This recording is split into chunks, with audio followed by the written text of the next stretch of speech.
Hallelujah. Praise the Lord. प्रभु का धन्यवाद करते हैं कि उसने हमें एक बार फिर ये शाम दी है कि हम लोग सब इकट्ठा होकर उसकी इबादत करने पा रहे हैं। उसकी ओर से हम लोगों को ये मौका मिलता है कि हम उसकी महिमा, उसकी स्तुति करने पाए। उसको अच्छा लगता है कि उसके घर में उसकी आराधना होने पाए। उसको अच्छा लगता है कि लोगों के हृदय उसके घर खुलते हैं उसकी इबादत के लिए। खुदा का धन्यवाद करते हैं कि वो भला और अच्छा परमेश्वर है। वो चाहता है कि हमारे समीप में रहना चाहता है, और ये भी कलाम में कहता है कि उसके समीप रहना हमारे लिए भला है। हम धन्यवाद करते हैं, उसका शुक्र करते हुए इस इबादत को शुरू करते हैं। जब हम लोग आराधना में चलेंगे उससे पहले हम रिक्वेस्ट करेंगे कि इस घर का एक सदस्य एक प्रार्थना में अगुवाई करे। हे पिता परमेश्वर, हम आपका धन्यवाद करते हैं आज के इस दिन के लिए जो आपने हमें दिखाया, ये जो प्यारा समय आपने हमारे जीवन में जोड़ा, उसके लिए आपका धन्यवाद करते हैं पिता परमेश्वर। जितनी भी मुसीबत परेशानियों से आपने हमें बचा करके रखा है उसके लिए आपका धन्यवाद करते हैं। जितने भी दान वरदान आपसे हमें आज तक मिले उसके लिए आपका धन्यवाद करते हैं। और एक बार फिर से इस समय को, इस आने वाली शाम को आपके हाथ में समर्पित करते हैं पिता परमेश्वर।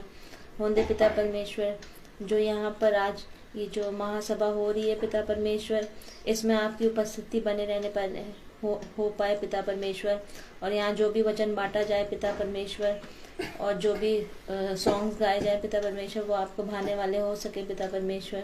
होंदे पिता परमेश्वर, वो वचन जो भी भैया बोले पिता परमेश्वर, वो आपके वर्ड्स हों पिता परमेश्वर, वो हमारे दिल में ग्रहण करने वाले हो सके, और हम उन वचनों पे चलने वाले हो सके पिता परमेश्वर।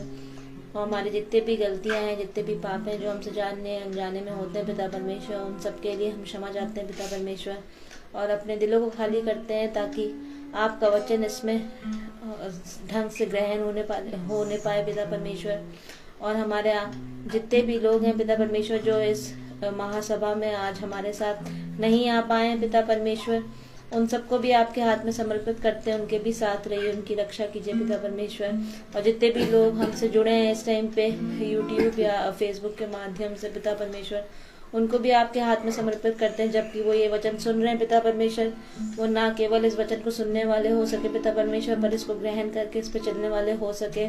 उनकी जो भी इच्छाएं, जो भी जरूरतें हैं, जो अपने दिल में लिए बैठे हैं, वो पिता परमेश्वर इस वक्त वो आपके नाम से पूरी होने वाली हो सके। उनके हर एक गुनाह क्षमा होने वाले हो सके पिता परमेश्वर। और सभी को आपके हाथ में समर्पित करते हैं, अपने पूरे परिवार को आपके हाथ में समर्पित करते हैं। हम सभी के साथ रहिए, सभी की रक्षा कीजिए पिता परमेश्वर। और इस प्रार्थना को आपके हाथ में सौंपते हैं, इसे सुनिए और कबूल कीजिए। हमारे समर्थी प्रभु यीशु के नाम में होकर मांगते हैं, आमीन। Praise the Lord. Praise the Lord. Hallelujah. जितने लोग हम लोग को फेसबुक पे और यूट्यूब पे देख रहे हैं, उनको भी मैं ये कहूंगी कि अभी हम लोग आराधना शुरू करने जा रहे हैं। आप भी हमारे साथ शामिल होइए। और जो हम आराधना कर रहे हैं तो उसमें एक गीत है, यीशु का नाम है सारी जमीन पर जिसमें हम पाते उठा।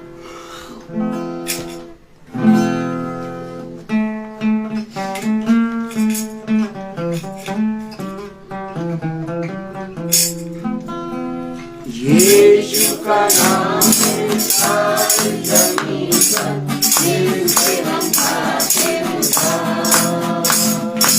यीशु का नाम है सारी जमीन पर जिससे हम पाते उद्धार। वो दुनिया में आया, लहू बहाया, दिव्य जहान को दिया। वो दुनिया में आया, लहू बहाया, दिव्य जहान को दिया। हमको बचाने, मुक्ति दिलाने, यीशु सलीब पर हुआ। हमको बचाने, मुक्ति दिलाने, यीशु सलीब पर हुआ। आसमान के नीचे, लोगों के बीच में कोई दूसरा नाम नहीं है। आसमान के नीचे, लोगों के बीच में कोई दूसरा नाम नहीं है। यीशु का नाम है सारी जमीन पर जिससे हम पाते उद्धार। यीशु का नाम है सारी जमीन पर, जिनसे हम पाते उद्धार। लोगों बाइबल पढ़ो तुम और दुआ करो तुम, यीशु जल्दी आने वाला है। लोगों बाइबल पढ़ो तुम और दुआ करो तुम, यीशु जल्दी आने वाला है। जागे रहो तुम और प्रार्थना करो तुम, यीशु जल्दी आने वाला है। जागे रहो तुम और प्रार्थना करो तुम, यीशु जल्दी आने वाला है। यीशु का नाम है सारी जमीन पर, जिनसे हम पाते उद्धार। यीशु का नाम है सारी जमीन पर, जिनसे हम पाते उद्धार। Praise the Lord. Praise the Lord. अब हम लोग दूसरा गाना गाएंगे, प्रभु का धन्यवाद करूंगा, उसकी स्तुति निरंतर, उसकी संगति में सदा रहूंगा। 17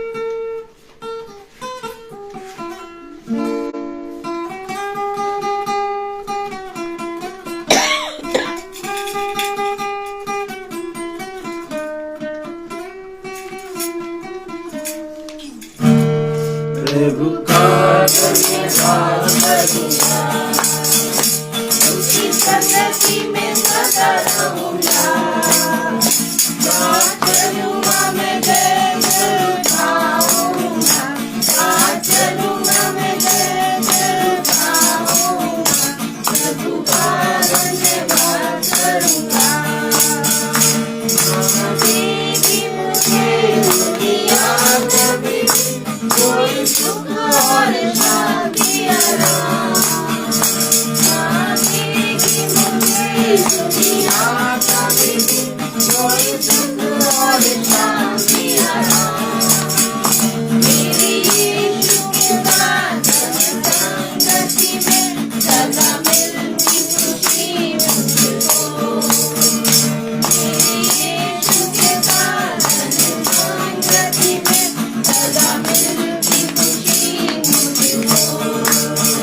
प्रभु का धन्यवाद करूंगा, उसकी संगति में सदा रहूंगा।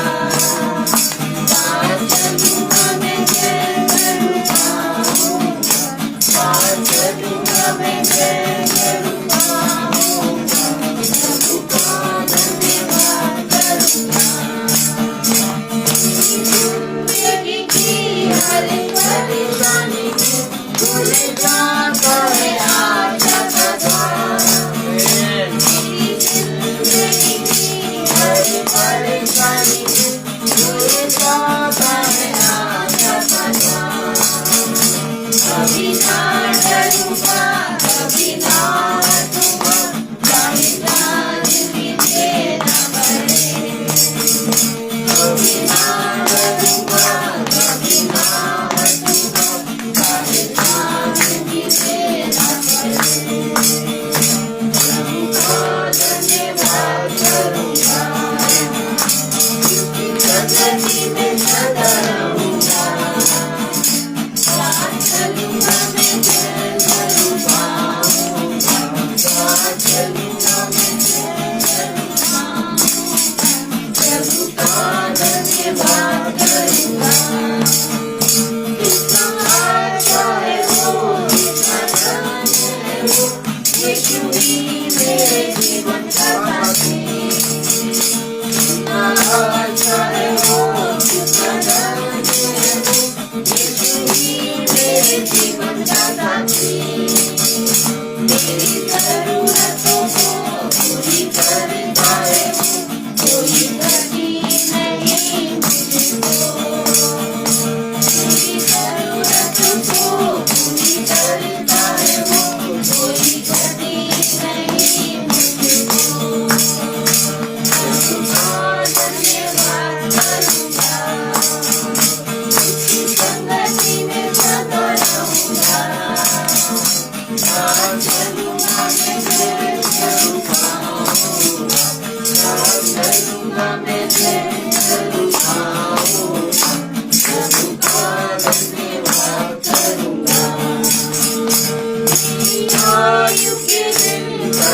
अग्नि सदा तेरी सेवा को पूरी करूँगा। मेरी आयु के दिन बद भी सदा तेरी सेवा को पूरी करूँगा। तेरी भावी समान चलता रहूँगा, तेरी महिमा मेरी कामना।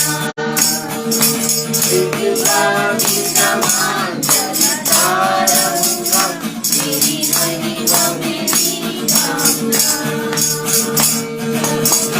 धन्यवाद करूँगा, उसकी संगति में सदा रहूँगा। चलूँगा मैं जय करूँगा, चलूँगा मैं जय करूँगा।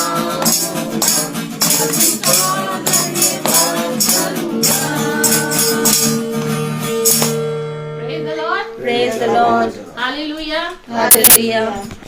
इतनी अच्छी वर्ड लिखी है कि मेरी आयु के दिन पग पग में सदा तेरी सेवा को करता रहूंगा, पूरी करूंगा। मतलब अपने जीवन भर हम उसकी सेवा करते रहेंगे।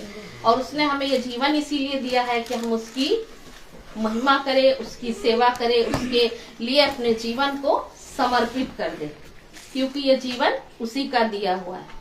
तो ये समय होगा गवाहियों का कि फिर जब उसने हमें जीवन दिया है, उसने हमें जिंदों की जमीन पे जिंदा रखा है, वो चाहता है कि हमारे प्रतिदिन की जीवन की गवाहियां जो उसने हमारे लिए करी हैं, ऐसा कोई नहीं हो सकता कि वो कहे कि खुदा ने मेरे लिए कुछ नहीं किया। उसने हमारे लिए सब कुछ किया। और हम मनुष्यों का फर्ज बनता है, कर्तव्य बनता है कि हम अपने खुदा को उसको क्या दे सकते हैं, बदले में उसको क्या दे सकते हैं। जैसे कलाम भी कहता है कि तूने मेरे लिए इतना कुछ किया है, उसके बदले में मैं तुझे क्या दूं। तो ये समय होगा गवाहियों का कि जिसके जीवन में जो गवाहियां हो वो परमेश्वर के नाम को महिमा देते हुए शेयर करें। मैं प्रभु का धन्यवाद करना चाहूँगी। प्रभु का धन्यवाद करती हूँ कि मैं इस महीने में जब मेरे बहनोई की खबर आई घर से कि उनका हार्ट भी, लीवर भी, कोई चीज़ उनके काम नहीं कर रही और डॉक्टरों ने कह दिया है कि किसी भी समय उन्हें कुछ भी हो सकता है। और मेरी एक ही बहन है और बहनोई है, तो मैंने कहा कम से कम देख तो लूँ, जाकर देख तो लूँ। और इतने डरते डरते मैं ट्रेन में अकेले, एक तो जल्दी से, जब से मेरी उम्र बड़ी है तो मैं जाना नहीं चाहती हूँ ट्रेन में, है ना। तो फिर भी मैं गई हिम्मत करके और वहाँ पहुँची। जब स्टेशन पे उतरी हूँ तो खुदा से दुआ कर रही, प्रभु पता नहीं क्या हाल दिखाएगा, तुम किस हाल में होंगे वो मसीहा, मेरे को कुछ समझ नहीं आ रहा, मैं क्या करूँ। वहाँ छोटे छोटे बच्चे भी हैं। सब कुछ सोचते हुए मैंने ऑटो किया, मैं घर पहुँची हूँ। वहाँ पर 2 दिन तो उनको डॉक्टरों ने वैसे ही जवाब दे रखा था कि भाई आप लोग हर बात के लिए तैयार रहें, किसी भी टाइम कुछ हो सकता है। फिर हम लोग रोज दुआ करते रहे। तीसरे दिन डॉक्टर ने कह दिया अब वो खतरे से बाहर आ गए। और 1 हफ्ता, प्रभु का धन्यवाद हो, 1 हफ्ता हॉस्पिटल में वो रह के और उनके धीरे धीरे हार्ट भी, लीवर भी, किडनी भी, सब कुछ काम करने लगी। और डॉक्टरों ने दवाई देना शुरू करे। वो आईसीयू में थे, बड़ी मुश्किल से आईसीयू मिलने देते थे। मैं 2 बार गई, मेरे मुंह से ये निकला कि आप घबराइए मत, हमारा खुदा आपको बहुत जल्दी चंगाई देने वाला है और वो आपको चंगाई देगा। बस आप जो है उसी को याद करिए अपने मन में। और उन्हें चंगाई मिली। एक इतवार को वो एडमिट हुए थे और दूसरे इतवार को वो घर आ गए। जब वो घर आ गए हैं तब मैंने, मेरा इतना बड़ा पोता है, काफी वो है, अच्छा दादी अब तो मिठाई मंगाएंगी ना, दादू घर आ रहे हैं। हाँ बिल्कुल मंगाएंगे। और मंगाई, सब लोग उनसे मिलने आए और मैं उन्हें अच्छे अच्छे छोड़ के आई हूँ। वीकनेस तो थी पर मैं छोड़ के आई और मैंने खुदा से यही दुआ करती आई हूँ कि प्रभु जैसे आपने उन्हें उठा के खड़ा किया है उसके लिए धन्यवाद देती हूँ। आगे भी हिम्मत और ताकत देने वाले आप हैं। आप तो सूखी हड्डियों में भी जान डाल सकते हैं प्रभु, है ना। आपके लिए तो कुछ भी असंभव नहीं है मसीबा। और मैं अपने बच्चों को यहाँ छोड़ के गई थी, मेरे बच्चे भी मुझे सही सलामत ठीक ठाक मिले प्रभु। जो मोनिका को इस समय छोड़ना कितना होता है, 1 हफ्ते में वहाँ रह के आई, फिर भी मुझे प्रभु ने वहाँ मुझे भी अच्छा रखा और मैं भी अच्छे से ट्रेन में आई अकेले और अपने बच्चों को खुशी खुशी पाया। उसके लिए मैं प्रभु का धन्यवाद करती हूँ। प्रभु ने हमेशा हमारी विनतियों को सुना है। दुख तो आता है पर काट वही देता है। वो कहता है ना कि कोई भी तकलीफें होंगी मैं तुम्हें उससे उभारूंगा, है ना। तो उसने उभारा है, आज वो ठीक ठाक है। उसके लिए प्रभु को धन्यवाद देते हैं। प्रभु की कृपा से ये सब हुआ है। अगर खुदा ना चाहे तो कोई दवाई कोई डॉक्टर कुछ नहीं कर सकता। जो उसकी मर्जी है तभी इंसान ठीक ठाक रह सकता है। Praise the Lord. धन्यवाद देती हूँ। आमीन। तुम भी दवाई दो, पूरे महीने में डॉक्टर को दिखा के आती हो। Praise the Lord. क्या कहता है डॉक्टर?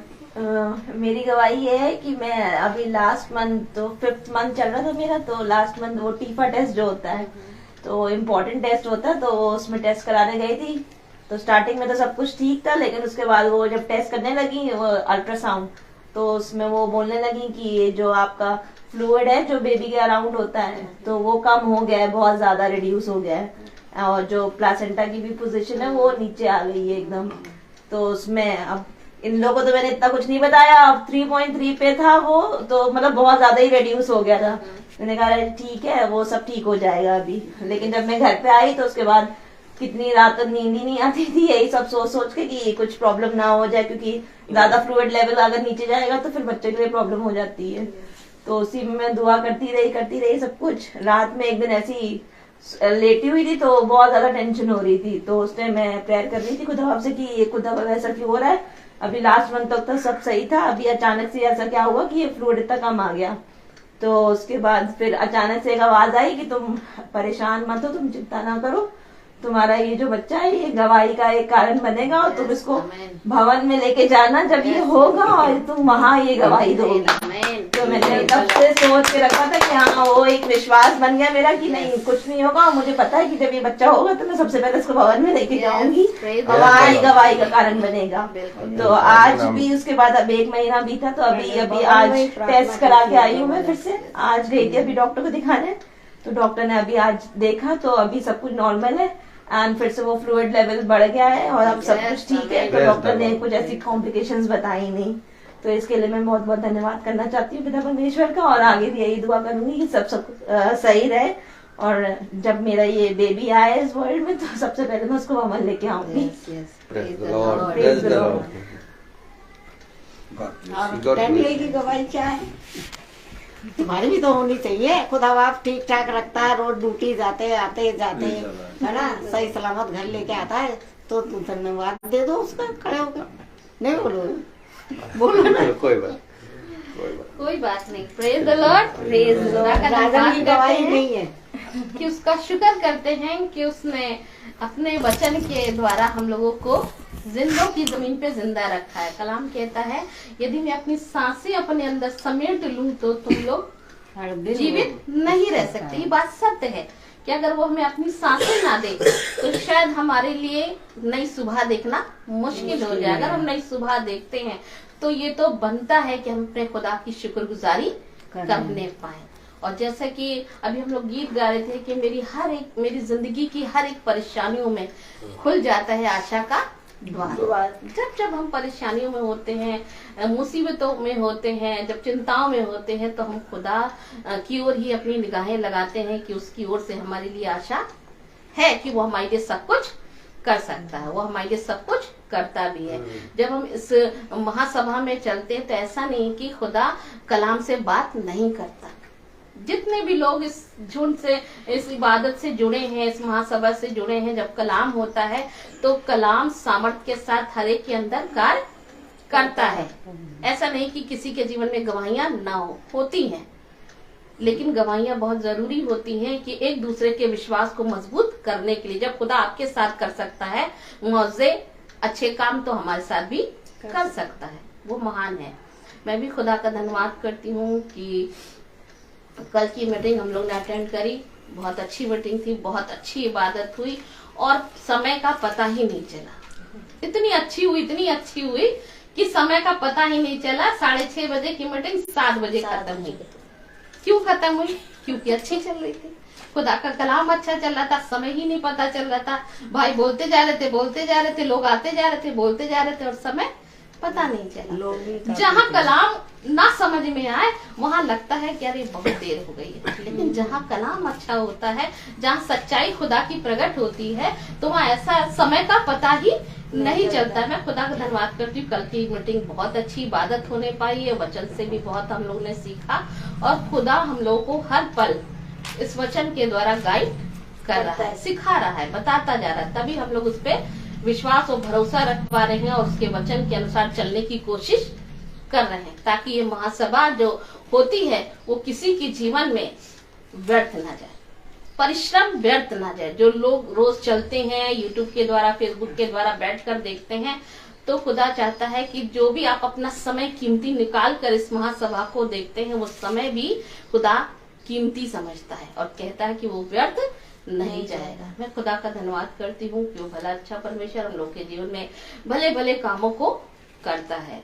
और ये समय होगा कि भाई कलाम की ओर चलेंगे और खुद जैसे कि कलाम में लिखा है कि वो बोने वाले को बीज और खाने वाले को रोटी देता है। तो हम लोग इकट्ठा किस लिए हुई? आत्मिक रोटी के लिए, जो प्रतिदिन का आहार हमारा है। आत्मिक मन्ना जो है वो खुदा अपने दास के द्वारा हम लोग तक पहुंचाते हैं। मैं खुदा का शुक्र करती हूँ और यही दुआ करती हूँ कि खुदा जो आज का कलाम हो, जितने लोग सुने, जितने लोग भी इसमें सम्मिलित हैं, वो सब आज की महीने से, आज की रोटी से तृप्त होने पाए, ताकि कहें कि आज खुदावन ने हमें एक नया बरकतों से भरा, आशीषों से भरा, एक सामर्थ से भरा हुआ मन्ना दिया, जो हमारी पूरी आज के दिन के लिए और हमारे आत्मा के लिए बहुत जरूरी है। धन्यवाद करते हैं खुदा का और चाहेंगे कि भाई अपने कलाम से हम लोगों को तृप्त करे अपने खुदा के वचन। God bless you sister. Praise the Lord. हम सब वचन को आदर देने के लिए अपने स्थानों पे खड़े होंगे और हम निकालेंगे पहला थिस्सलुनीकियों उसका पहला अध्याय और उसकी हम पढ़ेंगे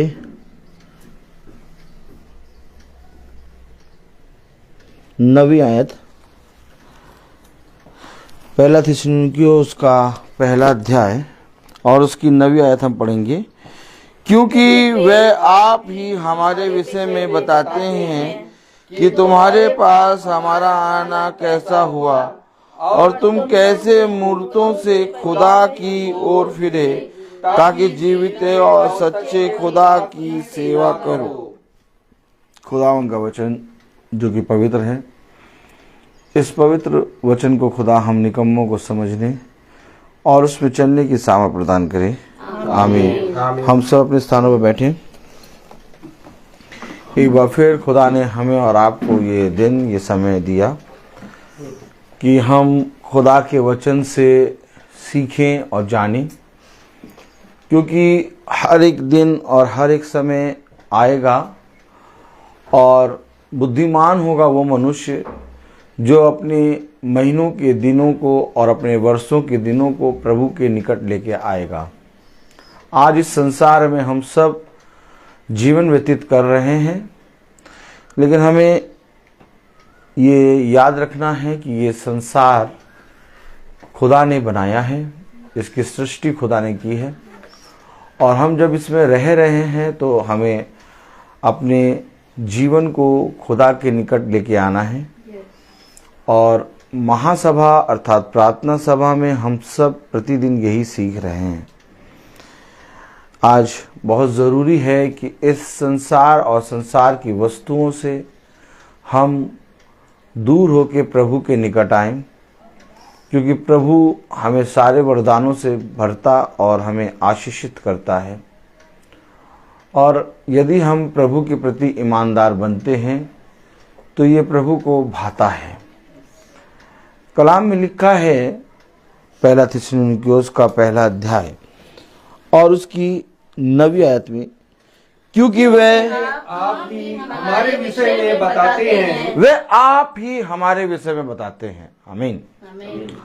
मैं आपसे कह रहा हूं कि खुदा का वचन कहता है कि तुम्हें बोलना ना पड़ेगा, बल्कि तुम्हारे जाने के कारण लोग पहचानेंगे कि तुम मसीही हो।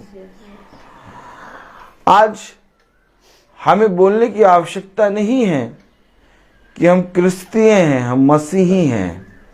वे आप ही तुम्हारे विषय में बताएंगे। क्यों? आप कहीं जाते हैं, आप कहीं रहते हैं, क्या आपके विषय में या आपको कोई जना इस विषय में बताता है कि ये मसीही हैं? जब तक मेरे प्यारे भाई बहनों हम अपने जीवन को मसीह को नहीं देंगे, मसीह का मतलब मैंने बताया है, मसीह का मतलब क्या होता है? मसीह का मतलब, प्रेज़ द लॉर्ड, मसीह का मतलब आज के समय का संदेश। बोलें, मसीह का मतलब आज का समय का संदेश, मसीह का संदेश। अगर मैं आज के समय के संदेश यानी आज के समय की कश्ती के अंदर हूं तो मुझे सब कोई पहचानेगा। क्या कारण था कि नूह की पत्नी, नूह के बच्चे और नूह की बहुएं, ये सब कश्ती के अंदर थी और उसके अंदर शेर, चीता, भालू सारे जानवर भी थे। लेकिन क्या कारण था कि वे एक दूसरे को मार नहीं रहे थे, ना ही नूह को मार रहे, ना ही किसी को, क्योंकि वे सब एक दूसरे को पहचान रहे थे। अगर आज आप मसीह अर्थात समय के संदेश के अंदर हैं तो ये आकाश, ये चांद, ये सूरज, ये जानवर आपको पहचानेंगे। मनुष्य नहीं जानता आज के समय का संदेश, लेकिन एक क्रिस्त, एक मसीही अर्थात जो प्रतिदिन खुदा के वचन में चलते हैं, वे जानते हैं कि मेरे पिता की इच्छा क्या है। और अगर मैं और आप इस पृथ्वी पर ये जान लें कि मेरे जीवन में पिता की इच्छा क्या और ये मेरे जीवन में प्रकट हो, तो इस संसार के मनुष्य मेरे विषय में, आपके विषय में पिता की बातें करना शुरू करेंगे। कलाम क्या कह रहा? पढ़ें जरा 9वीं आयत। क्योंकि वे आप ही हमारे विषय में बताते हैं, क्योंकि वे आप ही हमारे विषय में बताते हैं कि तुम्हारे पास हमारा आना कैसा हुआ। कैसे तुम हमारे पास आए। इससे पहले कि आप हमारे पास आए, हमारा जीवन, हमारा घर, हमारे घर में, हमारे जहन में, हमारे मनों में क्या विचार चलते थे। घर भी था, पैसे भी थे और हम सब ऐसे ही थे, लेकिन आपस में दोष लगाते थे, आपस में क्रोध होते थे, क्रोधित होते थे, आपस में कुड़कुड़ाते थे। हम वचन का भय नहीं जानते थे, हम वचन को नहीं जानते थे, हम वचन को केवल एक रीति और रिवाज के अनुसार मनाते थे और हमने अपने जीवन में अपने खुदा को कोई स्थान नहीं दिया था। क्या था जीवन? Oh my God. इससे पहले कलाम क्या कह रहा? 9वीं आयत, क्योंकि वे आप ही हमारे विषय में बताते हैं। वो क्यों बता रहे हैं आप ही? क्योंकि इससे पहले कि एक मसीही, एक खुदा का जन, खुदा ने अपने अभिषिक्तों को क्यों भेजा लोगों के घरों में? क्या कमी थी लोगों के घरों में?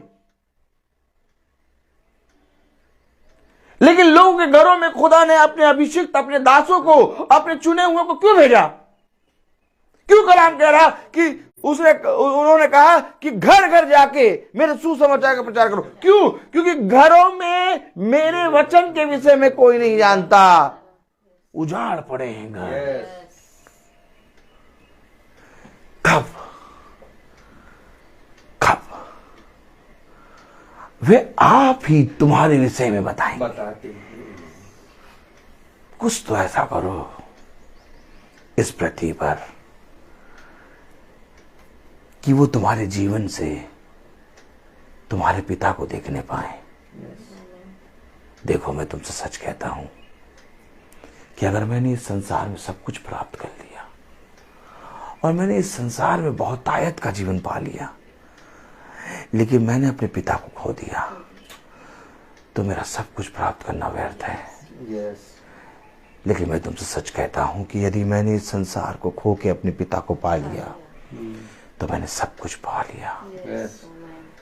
आज कौन मनुष्य किसी मनुष्य के विषय में बताता है? बहुत अमीर हो जाते हैं, बहुत लखपति हो जाते हैं, बहुत अच्छे काम करते, तब भी किसी के विषय में कोई नहीं बोलता। लेकिन कलाम में लिखा, वे तुम्हारे विषय में बताएंगे, वे आप ही बताएंगे। क्यों? क्योंकि जब जीवन बदलता है, ओह माय गॉड, जब घर में की वस्तुएं बदलती हैं तो मनुष्य के जीवन में कुछ उथल पुथल नहीं होता। लेकिन जब जीवन में, जब मन में रखे हुए लोगों की सोच और विचार बदलना शुरू होता है, और जब मन बदलना शुरू होता है, जब हमारा हृदय परिवर्तन शुरू होता है, तब मेरे प्यारे भाई बहनों हम एक मसीह के बारे में बताते हैं। आमीन आमीन। वो सामरी स्त्री तो जल भरने आई थी, उसके जीवन में ऐसा क्या हो गया कि उसने मसीह के बारे में बताना शुरू कर दिया? उसे कहा, देखो मैंने एक मसीहा को देखा है। यीशु मसीह ने नगर में जाके नहीं बताया कि मैं भविष्यवक्ता हूं, मैं सृष्टि करता हूं, बल्कि उस सामरी स्त्री के जीवन में कुछ ऐसा हुआ कि उसने जाके बताया। क्या कह रहे? वे आप ही। क्या करूं मैं? बताओ, कितनी जगहों पर खुदा ने मेरे और आपके जीवन को इस वचन में रखा है, और हम कहते हैं कि हमें इस बाइबल में हमारा वह जीवन दिखता ही नहीं है। एक एक आयत के अंदर मैं और आप छिपे हैं। इस वचन के एक एक शब्द के अंदर आप बहनों और आप भाई लोग, हम लोग सब छिपे हुए हैं। उसे कहा, धन्य है वे जो यहोवा के खोजी हैं, क्योंकि वे यहोवा के दर्शन को देखेंगे। क्यों? क्योंकि मैं और आप इन शब्दों के अंदर छिपे हैं, और हम और आप इन शब्दों को छोड़ के बाहर अपने आप के जीवन को ढूंढ रहे हैं कि हमें जीवन कहां मिलेगा। कह रहा, तेरा जीवन तो बेटा मेरे पास है, मार्ग, सत्य और जीवन तो मैं हूं। जो कोई जीवन की इच्छा रखता है वो मेरे पास आए। और हम लोग सब बाहर घूम रहे कि हमें जीवन मिले, हमें सांस मिले। अरे सांस, जीवन, सब कुछ इस शब्द के अंदर है। आमीन। इसलिए तो जब तक मेरी परछाई इस वचन में ना दिखे, तब तक मैं कैसे विश्वास करूं कि ये वचन ही जीवन है। तब मैं तुमसे कहूं कि जब मैं वचन पढ़ता हूं तब मुझे मेरा जीवन इसके अंदर दिखता है। आमीन। और तब जाके मैं तुमसे पूछूं, ऐसा कौन मनुष्य है जो अपने जीवन को नष्ट करना चाहे? बस केवल इतना अंतर है कि मनुष्य को जीवन संसार में दिखता है और मुझे जीवन वचन में दिखता है। और अगर आपको भी वचन जीवन में दिखता है तो फिर क्यों नहीं थाम लेते? तो फिर क्यों मनुष्य से डरते हो? तो फिर क्यों मनुष्य के चेहरों को देखकर अपने शब्दों को दबा लेते हो? फिर क्यों नहीं खुल के कहते कि मेरा मसीह ही मेरा सब कुछ है? यही तो खुदा चाहता है कि इस सृष्टि में तुम उसके गवाह बनो, और स्वर्ग में मैं तुम्हारा गवाह बनूंगा। आमीन। मेरे प्यारे भाई बहनों, कलाम में लिखा पहला थिस्सलुनीकियों उसका पहला अध्याय और उसकी 9वीं आयत क्या कह रहा? क्योंकि वे आप ही हमारे विषय में बताते हैं क्योंकि वे आप ही हमारे विषय में बताते हैं कि तुम्हारे पास हमारा आना कैसा हुआ। कि तुम्हारे पास हमारा आना कैसे हो गया। कैसे आ गए आप? कैसे आ गए आप? हम तो आपसे बात ही नहीं करते थे, आपको तो जानते ही नहीं थे हम। आप कैसे आ गए कि तुम्हारे पास हमारा आना कैसे हुआ? ओहो, कैसे आ गए? ना मेरी इच्छा थी और ना आपकी इच्छा थी, क्योंकि आपकी इच्छा इसलिए नहीं थी क्योंकि आप मुझे जानते ही नहीं थे, और मेरी इच्छा इसलिए नहीं थी क्योंकि मैंने कभी ये सोचा ही नहीं था। तो अगर आप और मेरी इच्छा नहीं थी तब भी हम आपके पास आए और आप हमारे विषय में बताते हैं, तो इसका मतलब ये प्रभु की इच्छा। यस, आमीन। कौन है जिसने हमें आत्मा में एक कर दिया? कौन है जिसने हमें एक झुंड में रख दिया? इस संसार में हम तो जानते नहीं थे भैया, हमें किसी से लेना एक लेना दो था। हम अपने बुरे कामों में और अंधकार की शक्तियों में व्यस्त थे। इस मन से हर समय बुराई निकलता था। अगर अच्छा सोचते भी थे तो भी उसमें कुछ ना कुछ बुराई होती थी, यानी अगर कहा जाए तो कुछ अच्छा था ही नहीं। तो इस बुराई को अच्छाई में किसने बदल दिया? क्या मेरा परिश्रम या आपका परिश्रम? इस बुराई को अच्छाई में किसने बदला? खुदा ने। इसलिए तो कह रहा है, पढ़े, क्योंकि वे आप ही हमारे विषय में बताते हैं क्योंकि वे आप ही हमारे विषय में बताते हैं कि तुम्हारे पास हमारा आना कैसा हुआ। कि तुम्हारे पास हमारा आना कैसा हुआ, और तुम कैसे मूर्तों से खुदा की ओर फिरे। अरे खुदा की ओर फिरना, और थे कहा? मूर्तों में। और फिरे कहा? खुदा की ओर। हमने परिश्रम नहीं किया कि हम मूर्तों से खुदा की ओर फिरें। हम तो मूर्तों में, और मूर्त का मतलब केवल ये नहीं स्टैचू या मिट्टी बना के प्रतिमा बनाए। मूर्त का मतलब एक प्रतिमा भी होती है, और मूर्त के समान बहुत से पाप होते हैं। एक मूर्त को पूजना यानी व्यभिचार करना, एक मूर्त की प्रतिमा बना के उसके सामने उसको दंडवत करना यानी कि पिता को क्रोध दिलाना, ये सब पाप हैं। लेकिन हम मूर्तों में मग्न थे, यानी अपने घिनौने पापों में मग्न थे, जिसको कहता है खुदा अपने वचन में, तुम अपने बाप दादाओं के निकम्मे चाल चलन में चलते हो। समझे? तो हम तो अपने मूर्त में, अपने लोगों में, अपने पापों में मग्न थे, तो हम फिरे कैसे?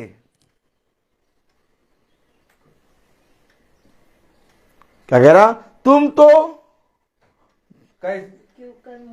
तुम्हारे पास हमारा आना कैसा हुआ, और तुम कैसे मूर्तों से खुदा की ओर फिरे। जीते और सच्चे खुदा की सेवा करो।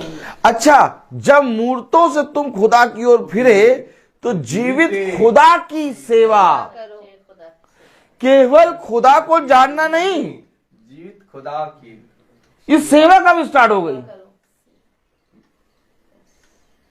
जिस समय आप ये पृथ्वी पर अंगीकार करते हैं कि यीशु मसीह ही खुदा है, जिस समय इस पृथ्वी पर आप अपने खुदा से, इस पृथ्वी में सबसे ज्यादा अपने पिता से प्रेम करने लगते हैं, पिता आपको ऑटोमेटिक एक सेवा देता है।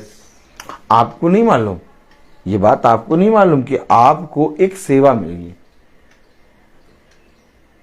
आप मीटिंग सुन रहे हैं, समझिएगा, जैसे कि महासभा आप सुन रहे हैं, आप सुनते जा रहे, अपने आप ही आपके मन में एक सेवा आ गई, और आपको मालूम भी नहीं है कि एक सेवा आपको खुदा ने दे दिया, और वो सेवा क्योंकि खुदा ने दिया, तो खुदा आपके अंदर से वो सेवा कराने के लिए पूरी रीति से आपको तैयार करेगा।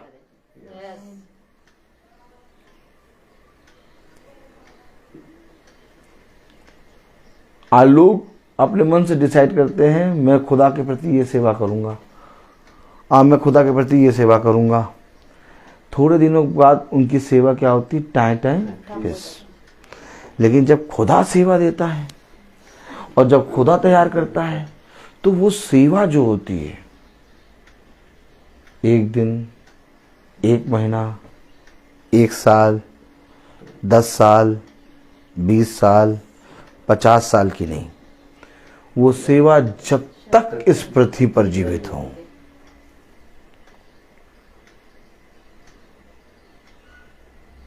क्योंकि खुदा ने कहा जो अंत समय तक बना रहेगा वो मेरी ओर से प्रतिफल पाएगा। यस, आमीन, आमीन। तो ये सेवा ऐसा नहीं है कि मैं 20 दिन या 20 साल करूं, ये सेवा मेरे लिए जब तक इस पृथ्वी पर हूं तब तक है। और ये बहुत बड़ा वरदान है। पढ़िए ना, मूर्तों से खुदा की ओर फिरे ताकि जीविते और सच्चे खुदा की सेवा करो। कैसे करें खुदा की सेवा और कैसे हम फिरे? पहला थिस्सलुनीकी उसका 2 अध्याय उसकी 2 आयत पढ़ें।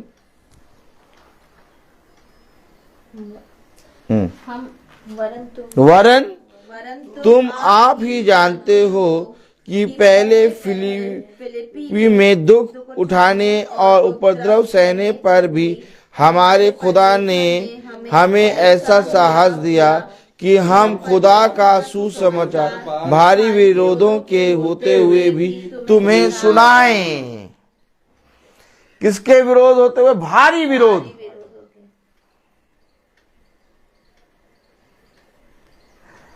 नहीं तो क्या विरोध हुआ था क्या?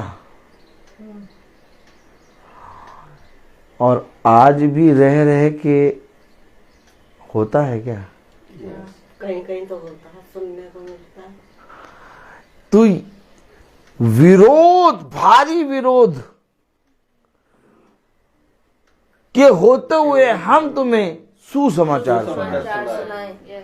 अगर हम आपको सुसमाचार सुना रहे हैं, अगर ये मीटिंग महासभा आपके घर में हर महीने हो रही है और कोई विरोध नहीं, तो वचन झूठा। और अगर ये महासभा जब से हो रही है, बीच बीच में रह रहे के कहीं ना कहीं विरोध उत्पन्न होता था और आज भी कहीं ना कहीं होता है, तो जो लिखा है ना, वो जो हो रहा है ना जीवन में, बात तो ये ऐसे टैली होता है ना। टैली ऐसे ही होता है कि विरोध के बाद वचन सुना है, भारी विरोध। और अगर ये चीज हो रहा है तो ये वचन सच्चा, और अगर ये वचन में लिखा हुआ आप देख रहे हैं कि यार ये तो सच बोल रहे हैं, यार ये जैसा बोल रहे हैं वैसा लिखा, यही वचन है। आमीन। जीती जागती पत्री। यस। क्यों? क्योंकि तुम मूर्तों से फिरे और तुम्हें खुदा की ओर से सेवा मिली। कैसे मिली? इस सेवा पे तुम घमंड ना करो कि मुझे मिली, मैंने कुछ करा, नहीं खुदा। और ना ही मैं ये घमंड करूं कि मैं सुसमाचार सुनाने आ रहा हूं। एक विरोध हुआ, वो भी भारी, बहुत भारी विरोध हुआ, और उस विरोध को खुदा ने अपनी सामर्थ्य से दूर किया ताकि ये घर महासभा में एक हो। मैंने कभी भी ये परिश्रम नहीं किया कि जो विरोध होता है उस विरोध के विषय में मैं बातें करूं या मैं जानूं या तो मैं पूछूं ऐसा क्या हुआ। मैंने कभी भी किसी भी जने से इसके विषय में नहीं बात करी। तो इस विरोध को दूर किसने किया? खुदा इसीलिए खुदा का वचन कहता है कि घमंड करना है तो खुदा के वचन पे करो। इस बात पे घमंड ना करो कि तुमने उसे चुना, बल्कि इस बात पे घमंड करो कि उसने हमें चुना। क्योंकि देखिए, आप समझिए, इससे पहले कि आप अपने पुराने चाल चलन को त्यागें, इससे पहले कि आपके अंदर खुदा का भय आए, इससे पहले कि आप खुदा की ओर ताक कर सब काम करने लगें, इससे पहले कि आपके जीवन में मनुष्यों की बातों से बढ़कर खुदा के वचन हों, आपके जीवन में खुदा ने एक युद्ध लड़ा है। आप बताइए, जो विरोध हुआ, जो भारी विरोध हुआ, किस चीज के लिए हुआ? इस महासभा के लिए। बहुत बार कोशिश हुई कि ये महासभा बंद हो जाए, लेकिन इसके लिए ना मैंने परिश्रम किया ना आपने। तो उस विरोध को सहा किसने? खुदा ने।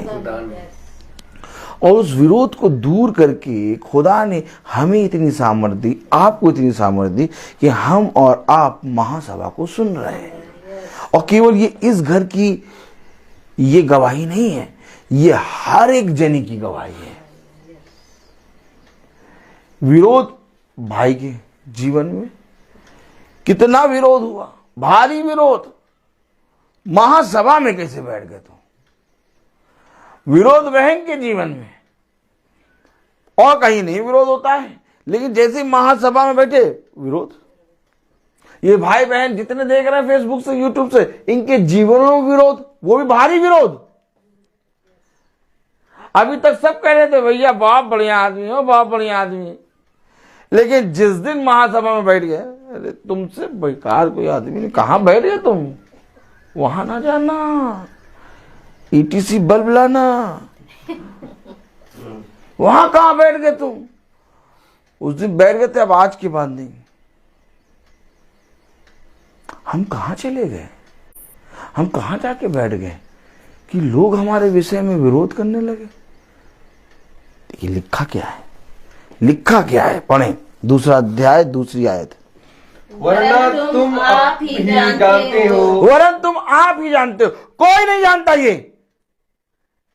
अब ये बहन, भाई, बहन, मैं, आप जितने फेसबुक पे देखते हैं, कोई ये बात नहीं जानता। आप अपने विषय में जानते हैं कि इस महासभा में बैठने के लिए, इस महासभा को प्रतिदिन सुनने के लिए कितना भारी विरोध आपके जीवन में हुआ। और अब मैं बताऊं, एक बात मैं और बोलूंगा, इस महासभा को सुनने के कारण इतना भारी विरोध हुआ कि कई अपने लोगों ने आपसे बोलना छोड़ दिया। ए भैया, ये तुम एकदम सच कैसे बोल देते हो? क्योंकि मुझे सारी बातें मालूम, और कभी भी मैं इन बातों को लेके करता नहीं, क्योंकि ये युद्ध आपका है। अगर मैंने इस युद्ध में हल्का सा भी इंटरफेयर करा, आप कभी भी जीत नहीं पाएंगे, क्योंकि ये युद्ध आपका है और जीवन आपके जीवन से खुदा लड़ रहा है। अगर तुम इस युद्ध को नहीं जीत पाओगे, कभी भी महासभा में नहीं आ पाओगे। बहन जुड़े, भाई जुड़े, आप जुड़े, पापा रोज मीटिंग में चलते, खुदा हम पापा। एक समय ऐसा भी आया बहुत लोग हो गए, फिर एक समय आया सब चले गए, फिर एक समय आया केवल खुदा पापा हम आ रहे। बहन बार बार हर महीने पूछती, बस आप ही लो, आप ही लो। हम चुप। हमने कहा होगा होगा। आज देखो कितने लोग, ये क्या हो रहा है? आज इतने लोग, पूरा भवन भर जाता है हर मंगल। आज इतने लोग कि अगर हम टेम्पो एक ले लें, वो टेम्पो भर जाए। तो मैं आपसे क्या कह रहा हूं, ये जो आप लोगों के अंदर जो युद्ध चल रहा है, इस युद्ध को आप प्रभु की आत्मा में जीत रहे हैं। और मैंने कभी भी किसी व्यक्ति से यह बात नहीं करी कि भैया महासभा में क्यों नहीं आ रहे हो, महासभा में क्यों छोड़ दिया बेटी? उसके अंदर युद्ध है, करने दो, करने दो। या तो आएगा या तो भागेगा, और जाएगा खुदा की मर्जी, आएगा खुदा की मर्जी। Praise the Lord. क्योंकि अगर आप वचन जानते हैं, अगर आप वचन जानते हैं तो आप चुप रहेंगे। प्रभु यीशु को मालूम लाजर मर रहा है, चुप खड़ा है। चाहता तो 2 दिन पहले वो चला जाता और रोग को चंगा कर देता। वहां 2 दिन और रुका। क्यों रुके प्रभु? लाजर को प्यार करते प्रभु। ठहरा, समझो वचन को, वचन को समझो। कभी भी किसी के भी जीवन को या किसी की भी आत्मा को जीतने के लिए पहले तुम्हें एक बार मरना होगा।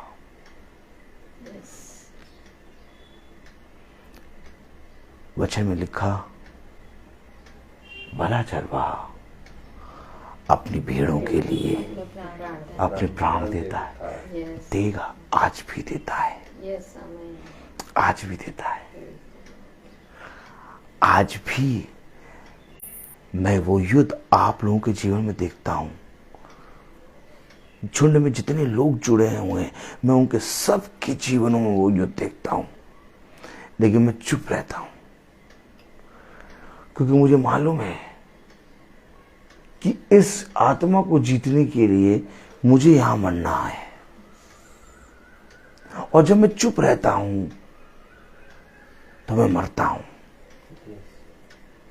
मैं अपने आप को प्रभु को दे देता हूं, और तब जब मैं अपने आप को प्रभु को देता हूं तो प्रभु अपने दाहिने हाथ से मुझे एक भेड़ देता है।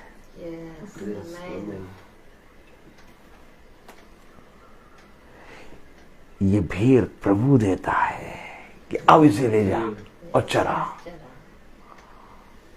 पतरस, क्या तू तैयार है? बहुत सी भेड़ें चरने के लिए तैयार हैं। ये वचन है, ये वचन है। क्योंकि जब मैं फिरा, मूर्तों की तरफ से जब मैं फिरा, तो जब मैंने फिरा तो मैंने किसी को देखा। अभी मैं मूर्तों को देखता था, अर्थात संसार को। और जब मैं फिरा तो मैंने खुदा को देखा। और जब खुदा को देखा तो खुदा ने मुझे एक याजक दिखाया। Yes, आमीन। इसके पास जा। आमीन। जब तक फिरेगा नहीं ना आदमी, उसको एक याजक नहीं देगा खुदा। Yes. नहीं मिलेगा याजक। सब कुछ मिल जाएगा आपको। आपको पैसा मिलेगा, आपको धन मिलेगा, आपको गाड़ी मिलेगी, आपको अच्छी अच्छी चीजें मिलेंगी, सब कुछ मिलेगा। याजक नहीं मिलेगा। मरने वाला याजक, क्योंकि मरने वाला याजक केवल खुदा देता है। Yes. क्योंकि जैसे ही वह अपने निकम्मे पापों से फिरे, वैसे ही खुदा ने उन्हें मूसा को दिखाया। Yes. वो तुम्हारी अगुवाई करेगा। Yes. आज अगर हम पूरी रीति से खुदा के वचन में ईमानदार बने देखना दूध वाली तो नहीं। और फिरें, तो खुदा हमें प्रतिदिन चराने वाला एक याजक देगा। Yes. और उस भेड़ को, जिस भेड़ को खुदा ने याजक को दिया, उसके लिए वो याजक मरने और प्राण देने के समय तक विश्वास योग्य होगा। कोई मतलब नहीं है, क्योंकि उस भेड़ से उस याजक का कोई नाता नहीं था। क्योंकि याजक को खुदा ने दिया, भेड़ को खुदा ने दिया, क्योंकि खुदा ने एक मन को करके आपको मिलाया, इसलिए आज हमारा फिरना हुआ, नहीं तो फिरना होता नहीं। संसार में हमने सब कुछ प्राप्त कर लिया, कभी फिरे नहीं, कभी नहीं फिरे। संसार में कभी भी हमने बाइबल को इस भय के साथ नहीं पढ़ा कि ये खुदा है। ये बातें हमें किसी मनुष्य ने नहीं बल्कि खुदा ने दी। पढ़े जरा दूसरी आयत, पहला थिस्सलुनीकियों उसका दूसरा अध्याय उसकी दूसरी आयत। वरना तुम आप ही जानते हो कि पहले फिलिप्पी में दुख उठाने और उपद्रव सहने पर भी हमारे खुदा ने हमें ऐसा साहस दिया। किसने दिया साहस? खुदा ने। जब आप दुख उठा रहे थे, जब आपके जीवन में उपद्रव वो लोग कर रहे थे, आपके जीवन में लोग उपद्रव मचा रहे थे, जब आप दुख उठा रहे थे, तो एक साहस दे रहा था खुदा कि नहीं, इस महासभा को ना छोड़। बहुत बड़ा उपद्रव हो रहा था, बहुत दुख उठा रहे थे, और मन में आ रहा था छोड़ो यार, हटाओ, सब नहीं कराएंगे, क्यों कराएं, काहे जाएं, क्यों रहें, क्यों सुने, इतना ज्यादा उपद्रव हो रहा है, इतने ज्यादा लोग बोल रहे हैं। साहस किसने दिया? खुदा ने। ओहो हमारे अपने ही विरोधी बन गए। वह जो मिठाई के डिब्बे खिलाते थे वही विरोधी बन गए।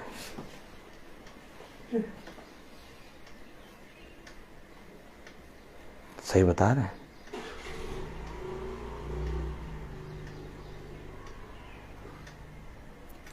इतने काम करे, कभी भी उन्होंने हमारे बारे में नहीं बोला उपद्रव, लेकिन जैसे ही महासभा को सुनना शुरू किया, उनके मुंह से हमारे लिए शब्द निकलने लगे, और हम देख के सुन के भौचक्का कि ये ऐसे कैसे कह सकते हैं। क्या लिखा दूसरी आयत में? वरना तुम आप ही जानते हो कि पहले फिलिप्पी में तुमने उपद्रव सहने पर भी हमारे खुदा ने हमें ऐसा साथ दिया कि हम खुदा का सुसमाचार भारी विरोधों के होते हुए भी तुम्हें सुनाएं। क्यों सुनाएं? क्यों सुनाएं? क्यों सुनाएं भैया? क्यों सुनाएं? सुबह से उठे हो, स्कूल गए हो, 2:30 बजे स्कूल से छुटे हो, हैं, खाना पीना खाया है, 1 घंटा आराम करो, हैं, 5 बजेगा, 5 बजे अपना बीवी को चाय पिलाओ बना के अपने हाथ से। कभी पिलाया चाय? नहीं, कभी नहीं पिलाया।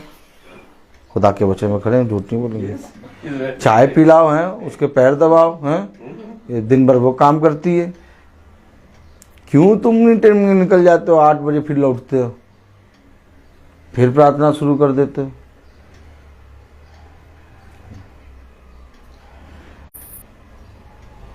आपको मालूम, इस पृथ्वी पर जो कोई भी इस पृथ्वी पर अपने जीवन के समय को पृथ्वी के लिए देगा, वो उसे व्यर्थ करेगा। अपने जीवन के समय को खुदा को दो, अनंत जीवन की आयु दे देगा। बहुत सामर्थ्य खुदा है, बहुत सामर्थ्य।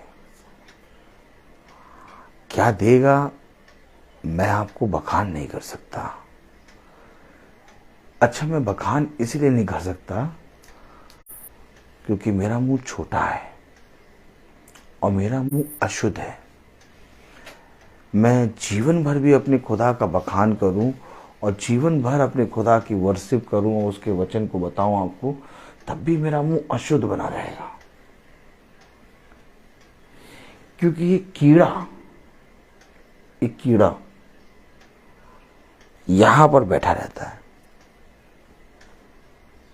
और वो है शारीरिक कीड़ा। वो मर जाता है। क्या हो जाता है? वो मर जाता है, लेकिन अचानक तुरंत जिंदा हो जाता है।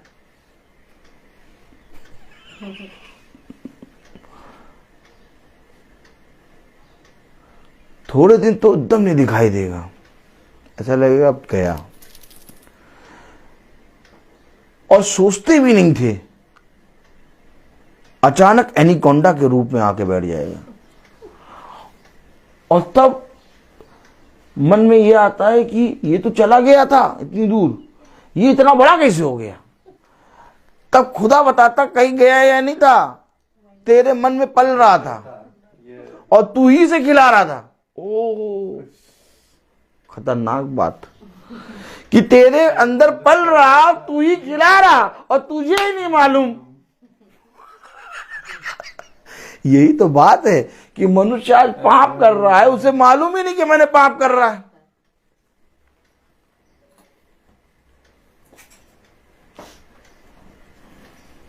मेरे स्कूल में एक जगह पोडियम लगा है, उस पर बाइबल खुली रखी है, और बगल जैसे ये बाइबल लगी है तो यही बगल में बहुत बड़ी प्रतिमा रखी हुई है।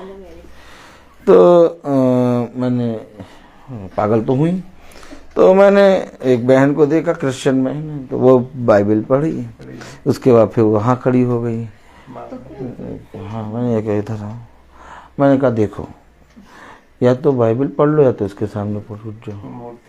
ये दोनों एकदम अलग हैं। कोई मनुष्य दो स्वामी की सेवा नहीं कर सकता। मैंने बहुत प्यार से 5 मिनट 6 मिनट समझाया, उसने भी नहीं करा। ठीक है, बचक्का हो गई, कह क्या रहा। ठीक, 2-3 दिन तो उसने नहीं करा, फिर कुछ दिनों बाद फिर वैसे मैं समझ गया ये आत्मा डेड है, ये आत्मा खुदा को नहीं जानती। जबकि खुदा में वचन में एक जगह नहीं, अगर एक जगह लिखता तो चलो मान, हर जगह लिखा हुआ है। क्या? हर जगह कि मूर्तों से फिरे। उसके बाद भी आदमी स्टेचू, मूर्त, प्रतिमा के सामने सजदा करे, इसका नहीं, इसको क्रोध दिलाता है, घृणित, तुम्हारे घृणित काम। हाँ, मैं लज्जाता हूं। अब मैं उसको कोई बात नहीं बताता, अब नहीं बताता। क्यों? मैंने देख लिया। ठीक इसी तरीके से एक और स्कूल में, उसको भी समझाया, वो भी पढ़ा और फिर सजदा। उसके लिए मैं रोज प्रार्थना भी करता था। प्रभु ने साफ कह दिया, अब इसके लिए नहीं।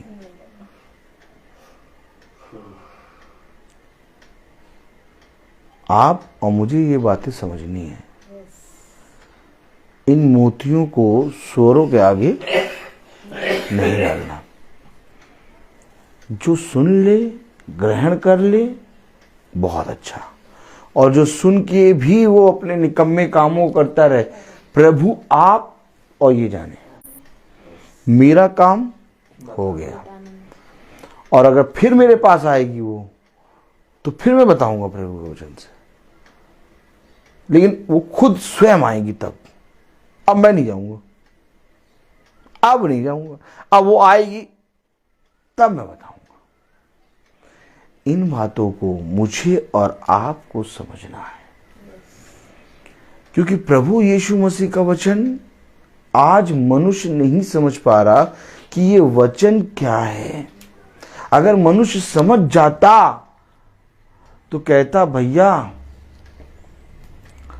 मैं महीने में खाना पीना तो नहीं करा पाऊंगा, 1 गिलास पानी रखूंगा, लेकिन मेरे घर मीटिंग जरूर कर देना। आप कितने मनुष्य खाने पीने के चक्कर में अपने घर में 2 महीने 3 महीने मीटिंग नहीं कराते हैं, और वे ये सोचते हैं कि नहीं, जब हम उनको बुलाएंगे तो खाना तो जरूर खिलाएंगे भैया।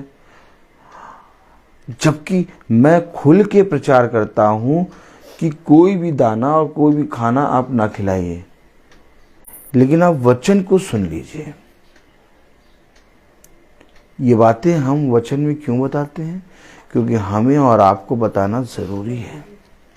वो विश्वास में निर्बल है, वे नहीं जानते, लेकिन हमें और आपको बताना जरूरी है। हम आपसे केवल इतना चाहते हैं कि आप बैठ के वचन को सुन लें, और खाने पीने के चक्कर में कहीं आप ऐसा ना करें कि 1 महीने की मीटिंग, 2 महीने की मीटिंग टाल दें, क्योंकि ऐसा करने से आपको जो बीज मिल रहा है, आपके अंदर जो प्रभु का वचन आ रहा है, आप किसी भाई या इस झुंड के प्रति नहीं, आप खुदा के विरोध में पाप कर देंगे।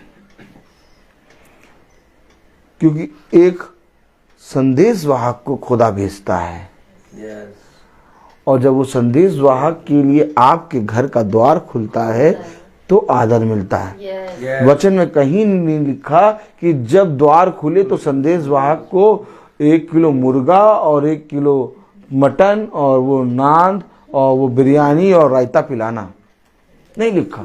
वचन में लिखा कि धन्य है वे जो मेरे नाम से द्वार को खोलते हैं। कह रहा 1 कटोरा ठंडा पानी पिला दे, और कह तुम अपना प्रतिफल नहीं खोगे। अरे प्रतिफल नहीं खोगे मतलब क्या मीटिंग को सुन के एक बड़ा प्रतिफल मिलता है? यस। तो आप बड़ा प्रतिफल जो तुम खाने पीने को सोच के कि भैया कितने लोग आएंगे, मीटिंग में कितने लोग आएंगे, 4, 5, 6, 7, 8, 9, वो 9 लोग, अरे तो हम 9वें महीने में कराएंगे।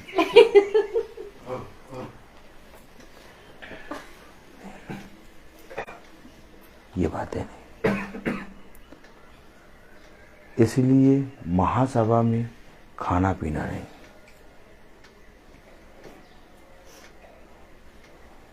आप खुदा को आदर दें, आप खुदा को स्थान दें।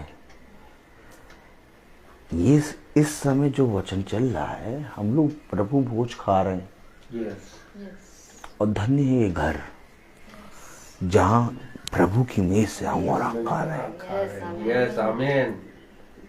आमीन। ये छत, ये घर धन्य हो गया। कब? जब प्रभु का प्रतिफल आया यहाँ। लेकिन अगर मैं खाने पीने के चक्कर में वचन टाल दूं तो ये विरोध है। एक भारी उपद्रव, एक भारी कलेश, सब कुछ होगा, लेकिन इसके बावजूद तुम वचन में बने रहो, तुम्हारा प्रतिफल कभी खोने ना देना। ये खुदा है, इसके प्रति ईमानदार बनो, इसको अपने जीवन में ग्रहण करो। मनुष्य को देखकर या तो लोगों को देखकर अपना बड़ा प्रतिफल ना खो।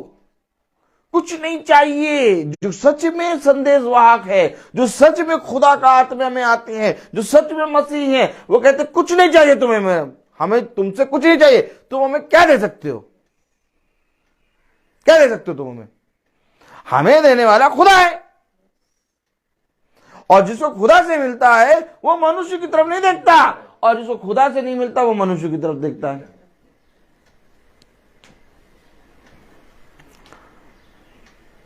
क्योंकि खुदा इतना देता है कि हमें मनुष्य की तरफ देखने की जरूरत ही नहीं होती।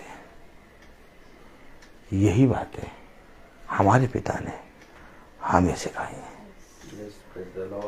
मैं बोलता बहुत हूँ, हर चीज का एक समय होता है। तो आइए हम प्रार्थना में चलेंगे, और मेरा निवेदन है भाई डैनियल से कि वो प्रार्थना में अगुवाई करें। धन्यवाद, धन्यवाद। चलो हम लोग प्रार्थना करें, अपने आंखों को बंद करें। धन्यवाद खुदा, धन्यवाद, तेरी स्तुति हो, तेरी महिमा, तेरी जय हो खुदा। खुदावन अब इस घर को आपने चुना है खुदावन, हम लोग एकत्रित हुए तेरी मर्जी के अनुसार खुदावन। इस घर वाले अपना दरवाजा खोला है खुदावन, और इस घर में आपका महासभा हुई खुदावन, अपना एक बीज बोया खुदावन, इस बीज को हम लोग सबके हृदयों में उमड़ पड़े खुदावन, ताकि आपका बीज जो हम लोग ग्रहण कर सके खुदावन, और आपका यह बीज हम लोग दूसरे तक पहुंचा सके खुदावन। यही दुआ हम करते खुदावन। खुदावन इस घर के हर जन के लिए मैं प्रार्थना खुदावन, ताकि इस बीज को हर हमेशा इस अपने हृदय में उमड़ पड़े खुदावन और स्थिर रहे खुदावन, और दूसरे को बता सके खुदावन। यही दुआ करते हैं खुदावन हमारे भाई के लिए भी खुदावन, ताकि आपके आत्मा में ये शब्द बोल रहे हैं खुदावन, ये तेरे ही वचन है खुदावन, तूने इसके मुंह में रख कर आपके आत्मा में ये बोल रहा है खुदावन। इसके लिए मैं दुआ करता हूं खुदावन, इसी तरह वे हम लोगों को भी ये सिखाए खुदावन, ये वचन को सुना सके खुदावन। इसके घराने और हमारे घराने के लिए भी दुआ करते हैं खुदावन, ताकि हमारे उस वचन को ग्रहण कर सके खुदावन। हमारे बहनाई उसके घराने के लिए भी प्रार्थना करता हूं खुदावन, ताकि इस वचन को अपने घर में लेकर अपने वचन को बांट सके खुदावन। और यही दुआ करते हैं हमारे फेसबुक में जो भी सुन रहे खुदावन, इस वचन को अपने अपने घरों में वे अपने हृदयों में ग्रहण करके ये अपने ये वचन को सारे संसार में फैला सके खुदावन। इसलिए मैं यही दुआ करते हैं इन्हीं हमारे प्रभु यीशु के नाम पर, आमीन। हे पिता हमारे पिता तू स्वर्ग में है, तेरा नाम पवित्र माना जाए, तेरा राज आए, तेरी इच्छा जैसे स्वर्ग में वैसे हमारे प्रतिदिन का आहार आज में दे, और हमारा अपराध क्षमा कर जैसे हम भी अपने अपराधियों को क्षमा करते हैं, और हमारे आमीन।